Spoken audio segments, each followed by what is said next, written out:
नमस्कार साथियों, आज हम उपस्थित हैं बीए फर्स्ट ईयर के सोशियोलॉजी के पेपर फर्स्ट के यूनिट फर्स्ट को लेकर, जिसमें समाजशास्त्र की सबसे मूलभूत अवधारणा समाज के बारे में हम आज पढ़ेंगे। साथियों, समाज से तात्पर्य विभिन्न प्रकार के समाजशास्त्रियों ने अपनी अपने परिप्रेक्ष्य में अलग अलग परिभाषाएं दी, लेकिन जो सबसे चर्चित और परीक्षा के दृष्टिकोण से सबसे महत्वपूर्ण परिभाषा जो दी है वो है मैकाइवर एवं पेज ने। उनके अनुसार समाज रीतियों, कार्यविधियों, अधिकार व पारस्परिक सहायता, अनेक समूह तथा उनके विभाजन, मानक व्यवहारों के नियंत्रण तथा स्वतंत्रताओं की एक व्यवस्था है।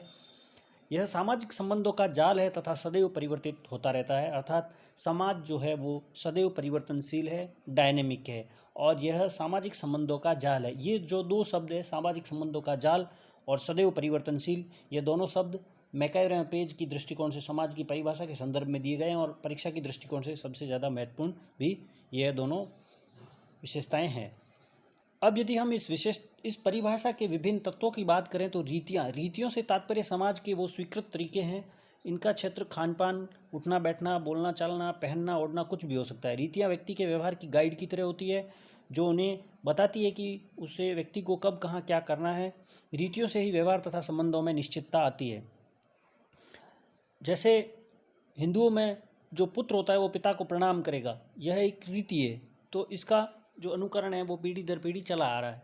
अब यदि हम बात करें कार्यप्रणालियों की, कार्यप्रणालियाँ यानी प्रोसीजर्स, सभी समाजों में कार्य करने के कुछ तौर तरीके होते हैं तथा उन्हीं तौर तरीकों के माध्यम से समाज में व्यक्ति को इच्छाओं और लक्ष्यों की पूर्ति के लिए उत्साहित किया जाता है। कार्यप्रणालियों की इसी सुनिश्चित व्यवस्था को संस्था कहते हैं। संस्थाओं का जो निर्माण होता है वो कार्यप्रणालियों में जब नियमबद्धता बन जाती है तो वह संस्था बन जाती है।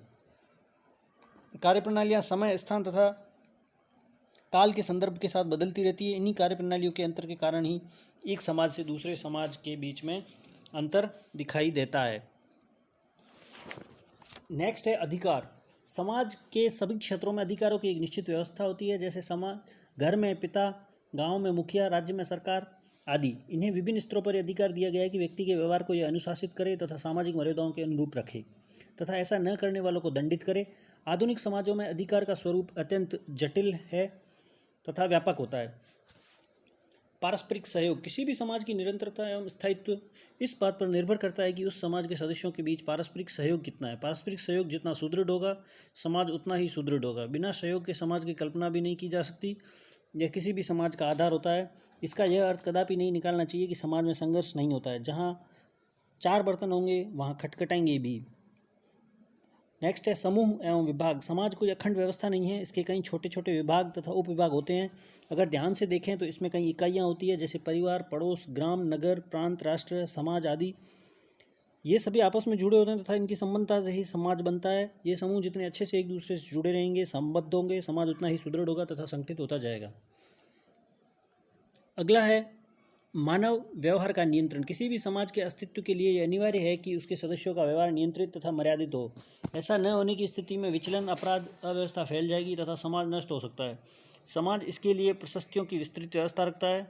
समाज सदस्यों द्वारा अनियंत्रित व्यवहार करने की स्थिति में उसे दंडित करता है। दंड के भय से सदस्य नियंत्रित व्यवहार करते हैं। समाज में नियंत्रण के 2 प्रकार होते हैं, औपचारिक नियंत्रण तथा अनौपचारिक नियंत्रण।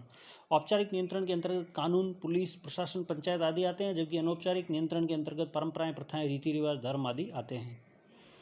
अब यदि हम बात करें स्वतंत्रता की, तो ऐसा नहीं है कि समाज मात्र मानव व्यवहार को नियंत्रण करता है, बल्कि वो अपने सदस्यों को पर्याप्त स्वतंत्रता भी देता है, जिससे सदस्य नए रीति रिवाज विकसित कर सकते हैं। समय के साथ परिवर्तनीयता से समाज सुदृढ़ होता है, इसलिए समाज अपने सदस्यों को स्वतंत्रता भी देता है। अब यदि हम बात करें समाज की जो विशेषताएं हैं उसके बारे में, तो हैरी एम जॉनसन ने समाज की जो विशेषताएं बताई उसके अंतर्गत निश्चित भूभाग, सर्वांगव्यापी संस्कृति, यौन प्रजनन तथा निर्भरता को प्रमुख अंग माने हैं। टॉलकट पार्सन्स की परिभाषा के विश्लेषण के अनुसार उनका समाज के प्रति वैज्ञानिक दृष्टिकोण है। पार्सन्स मानव के सभी संबंधों को सामाजिक संबंध नहीं मानते, बल्कि वही संबंध सामाजिक है जो किसी क्रिया के परिणाम स्वरूप उत्पन्न होते हैं। चूँकि मानव की क्रिया में प्रत्यक्ष, अप्रत्यक्ष या प्रतीकात्मक रूप से अन्य व्यक्ति भी शामिल रहते हैं तथा उसकी क्रिया का कोई निश्चित उद्देश्य भी रहता है, इन्हीं क्रिया की मिलीजुली व्यवस्था को पार्सन्स समाज कहते हैं। अर्थात साधन साध्य संबंधों पर आधारित सामाजिक क्रिया, इन्होंने सामाजिक क्रिया की अवधारणा दी है। मैकाइवर एवं पेज ने अपनी पुस्तक सोसाइटी में समाज की जो प्रमुख विशेषताएं बताई, उनके अनुसार समाज अमूर्त होता है, समाज में समानता तथा विभिन्नता होती है, समाज जागरूकता पर आधारित होता है, समाज अंतर्निर्भरता पर आधारित होता है, समाज में सहयोग तथा संघर्ष दोनों पाए जाते हैं और समाज केवल मनुष्यों तक सीमित नहीं है। किंग्सले डेविस के अनुसार समाज निर्माण के मूलभूत तत्व जो हैं वो है समाज मात्र सामाजिक संबंधों का ढेर नहीं होता है, बल्कि सामाजिक संबंधों की एक व्यवस्था बनती है तथा इससे हम उचित शब्द का प्रयोग करना चाहिए। जब कुछ व्यक्ति व्यवस्थित रूप से संबंधों की स्थापना करते हैं तो वो समाज का निर्माण करते हैं। किंग्सले डेविस ने अपनी पुस्तक ह्यूमन सोसाइटी में समाज नियंत्रण निर्माण हेतु निम्नलिखित दशाओं का उल्लेख किया: जनसंख्या की निरंतरता को बनाए रखना, जनसंख्या के श्रम विभाजन, सामूहिक एकता, सामाजिक व्यवस्था में स्थायित्व।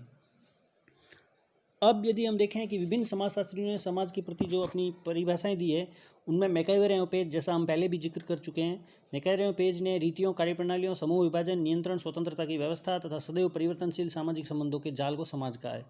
गिलिन ने सामान्य हित, सामाजिक भूभाग, सामान्य रहन सहन, जबकि पार्सन्स साधन साध्य संबंधों पर आधारित सामाजिक क्रिया को समाज की परिभाषा बताते हैं। गिडिंग्स इसे पारस्परिक जागरूकता तथा समानता की चेतना, लॉपियर मनुष्य के अंतः संबंधों की जटिल व्यवस्था को समाज मानते हैं। कूले ने प्रक्रिया की जटिलता तथा अंतःक्रिया, कोल ने संगठित समितियों तथा संस्थाओं की जटिल व्यवस्था, लिकॉक ने मानवीय संबंधों एवं सामूहिक गतिविधियों का संपूर्ण क्षेत्र माना है। र्यूटर ने अमूर्तता एवं आपसी संबंधों की संपूर्णता को समाज माना है।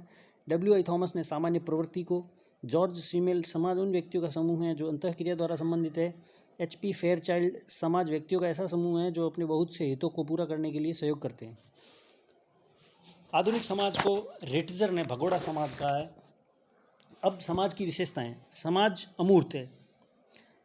चूँकि समाज सामाजिक संबंधों का जाल है और सामाजिक संबंध को आप देख नहीं सकते, इसे सिर्फ अनुभव कर सकते हैं, इसलिए समाज को हम दिखा नहीं सकते। और ये समाज जो है वो हमारे संबंधों अंतःक्रियाओं में पलता बढ़ता है, इसलिए र्यूटर ने इसे समाज को अमूर्त कहा है। सहयोग तथा संघर्ष। समाज का निर्माण सहयोग मात्र से नहीं होता बल्कि संघर्ष से भी हुआ है। सामाजिक जीवन के लिए सहयोग महत्वपूर्ण है, वह चाहे प्रत्यक्ष या अप्रत्यक्ष हो, जिससे समाज निर्मित होता है। बिना सहयोग के समाज की कल्पना करना भी संभव नहीं है। परंतु संघर्ष भी समाज में विद्यमान होता है। हितों, उद्देश्यों और विचारों के विरोधाभास के कारण सदस्य आपस में संघर्ष भी करते हैं, परंतु इससे समाज नष्ट नहीं हो जाता। इस प्रकार समाज में सहयोग व संघर्ष दोनों ही महत्वपूर्ण है। तीसरी विशेषता है पारस्परिक जागरूकता। किसी भी सामाजिक संबंध के निर्माण के लिए यह आवश्यक है कि सदस्यों को एक दूसरे के अस्तित्व का आभास हो। बिना इसके दो व्यक्तियों द्वारा अंतःक्रिया के लिए प्रेरित होना संभव नहीं है। वे एक दूसरे को प्रभावित तभी करेंगे जब वे एक दूसरे को जानेंगे। इसे ही पारस्परिक जागरूकता कहते हैं। उदाहरण के लिए, यदि शारीरिक या भौतिक रूप से समीप बैठने मात्र से सामाजिक संबंध नहीं बनते, परंतु पारस्परिक जागरूकता के अभाव के कारण सामाजिक संबंध का निर्माण नहीं कर पाते हैं। समानता तथा विभिन्नता। जहाँ समाज के सदस्यों के विचार, लक्ष्य आदि में समानता पाई जाती है, वहीं इन्हीं आधारों पर विभिन्नताएं भी। समानता का तात्पर्य समान दृष्टिकोण से है। समानता संगठित होकर कार्य करने की प्रेरणा देती है। गिडिंग्स इसे समानता की चेतना कहते हैं। परंतु किसी भी समाज के विकास की एक और शर्त यह भी है कि सदस्यों के गुण में विभिन्नता व सिर्फ एक दूसरे पर निर्भर बनाते हैं, बल्कि नए नए विचारों आविष्कारों के लिए प्रेरित भी करती है। स्त्री पुरुष में लिंग भेद की दृष्टि के निर्माण के लिए उत्तरदायी है। पारस्परिक निर्भरता।